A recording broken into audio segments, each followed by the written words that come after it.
ঘুরাইছে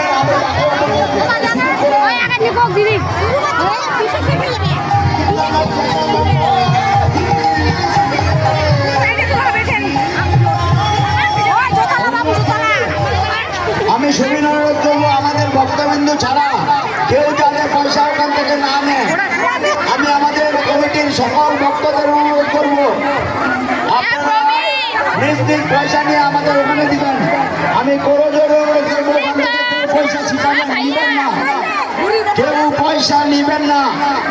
আপনারা জানেন আমাদের কাছে এই মুহূর্তে আমাদের কবিরকান্দি সরকার চলে এসেছে। আপনারা ধৈর্য সহকারে রাস্তা ঘুরান, এক একজন কাছে এক একজন ঘুরান সুযোগ করে দিন। আপনি ঘুরান, আপনার মাঝে আরেকজন আছে তাকে ঘুরার সুযোগ করে দেন। পয়সা দেন, পয়সাগুলো নেবেন না। ওখানে আমার নিজ কমিটির লোক আছে তাদের হাতে দিয়ে দিবেন। মা বোনদের দৃষ্টি আকর্ষণ করছি আপনাদের